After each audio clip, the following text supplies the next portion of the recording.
नमस्कार। आज हम लोग पढ़ने वाले हैं अवतल दर्पण में आवर्धन क्षमता के लिए क्या प्राप्त करने वाले हैं, व्यंजक प्राप्त करने वाले हैं। नहीं, इसके लिए हम पहले से ही क्या किए, एक अवतल दर्पण बना लिए हैं, है ना।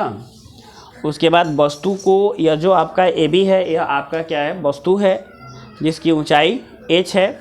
इसका प्रतिबिंब a डैश b डैश बना है, जिसका प्रतिबिंब, इसकी जो ऊंचाई है यह आपका h डैश है। देखिए अब क्या है कि हम यहाँ थोड़ा सा लिखते हैं, लिखना ज़रूरी होता है क्योंकि हम लोग सिद्ध कर रहे हैं। तो यहाँ जो है लिखते हैं m डैश एक अवतल दर्पण है जिसके सामने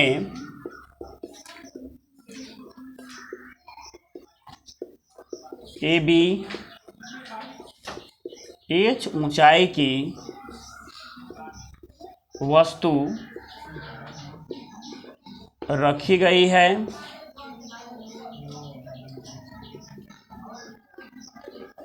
जिसका प्रतिबिंब a dash b dash b dash a dash h dash ऊंचाई की बन रही है। अब क्या है, ये तो हम लोग लिख लिए। अब हमको क्या करना है, इसके लिए व्यंजक प्राप्त करना है।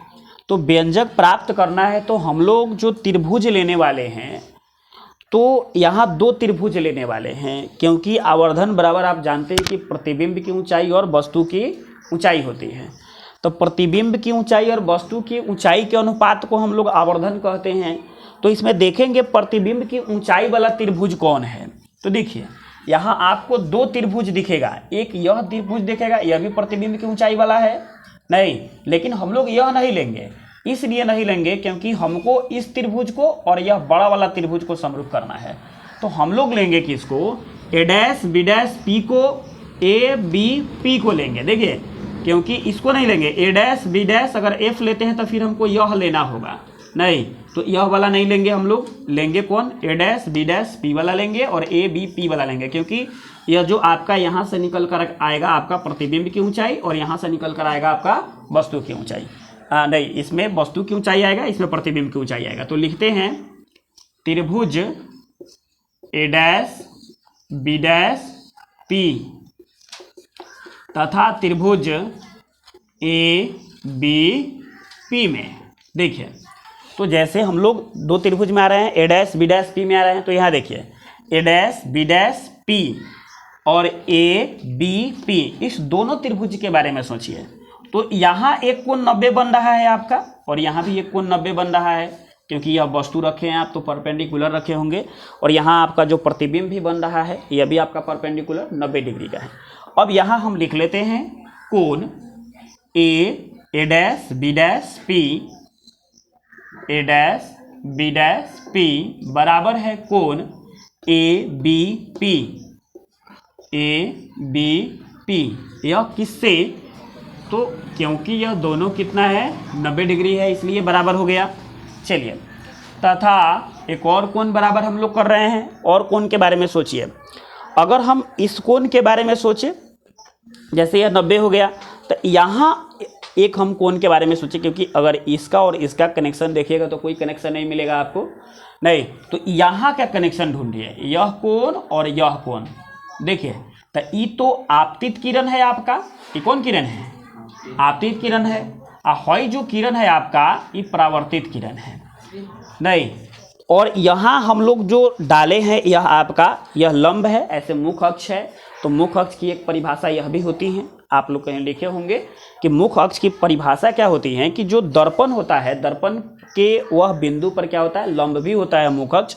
नहीं, तो यह मुख्य अक्ष है आपका, तो मुख्य अक्ष या लंब भी है। तो यहाँ से देखिएगा तो यह आपका हो गया आपतन कोण आई, आई हो गया परावर्तन कोण आर। तो हम लोग तो परावर्तन के नियम में पढ़े हैं कि आपतन कोण बराबर होता है किस कोण के, परावर्तन कोण के। तो आपका यह कोण और यह कोण आपस में क्या हो गया, बराबर हो गया। तो लिखिएगा कोण, पहले इसको लिख लीजिए, ए डैश पी बी डैश, ए डैश पी बी डैश बराबर कोण, यहाँ देखिए अब इसको लिख रहे हैं हम लोग, तो बी पी ए, चाहे ए पी बी लिख लीजिए इसी तरह से, ए पी बी। यह किस नियम से? तो प्रकाश के परावर्तन से, प्रकाश के परावर्तन से आ गए। अब प्रकाश के परावर्तन से आ गए, दो कोण तो मेरा समरूप, दो कोण बराबर हो गया, तो तीसरा कोण ऑलरेडी क्या हो जाएगा? बराबर हो जाएगा। तो इसलिए हम लिखेंगे, इसलिए कोण कोण समरूपता प्रमेय से।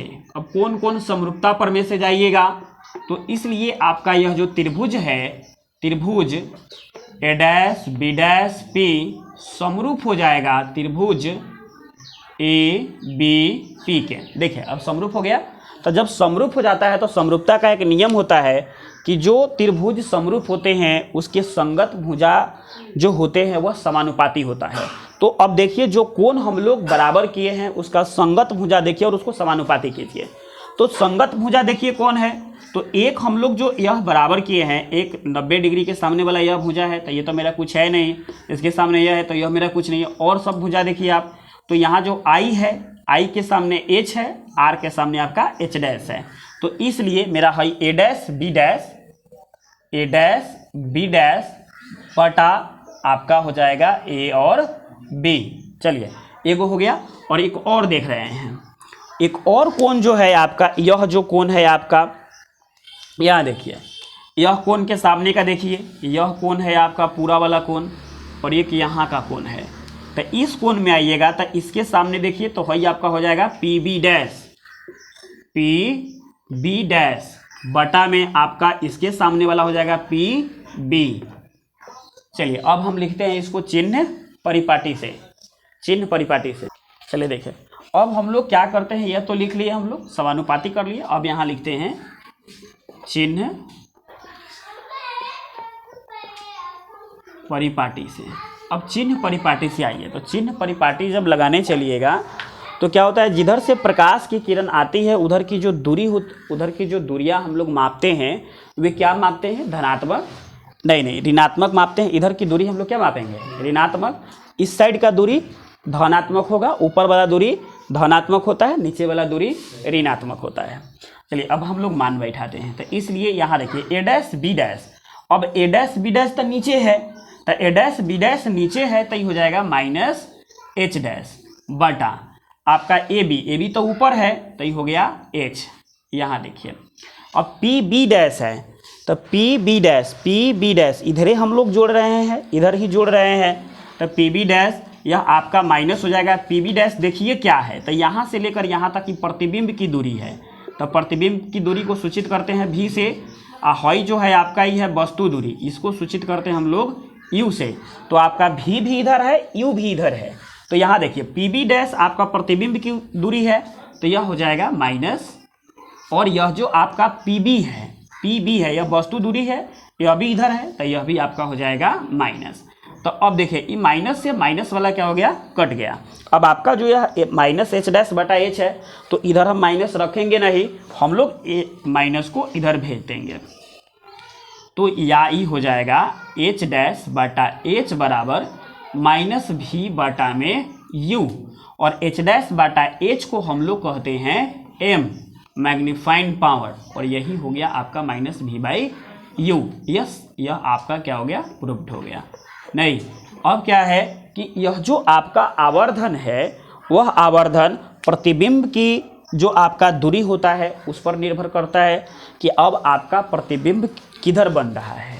नहीं, हालांकि एक अलग चीज़ है कि आपका आवर्धन से बहुत सारा प्रश्न आता है। एक प्रश्न यह भी आता है कि आवर्धन का धनात्मक मान क्या दर्शाता है, आवर्धन का ऋणात्मक मान क्या दर्शाता है। तो यह आवर्धन आपके प्रतिबिंब की प्रकृति पर निर्भर करता है कि आपका प्रतिबिंब कैसा है। अगर आपका प्रतिबिंब वास्तविक बन रहा है, वस्तु से उल्टा बन रहा है, तब आवर्धन आपका क्या होता है, ऋणात्मक होता है। अगर वही क्या हो कि प्रतिबिंब आपका अगर काल्पनिक बन रहा है, वस्तु से सीधा बन रहा है, तब आवर्धन क्या होता है, आपका धनात्मक होता है। नहीं तो यह दोनों अपने आप में प्रश्न है। आवर्धन का धनात्मक मान क्या सूचित करता है, आवर्धन का ऋणात्मक मान सूचित क्या करता है, समतल दर्पण में आवर्धन +1 का क्या अर्थ है, नहीं इसके लिए एक अलग प्रकार से हम वीडियो भी बनाएंगे आपके लिए कि तीनों का अर्थ क्या है। नहीं, आशा करते हैं कि यह आपको समझ में आया होगा। कमेंट करें कि कितना समझे हैं आप। नहीं, जहां दिक्कत हो वहां कमेंट सेक्शन में जाकर आप क्या कर सकते हैं, पूछ सकते हैं। नमस्कार, बंद करो।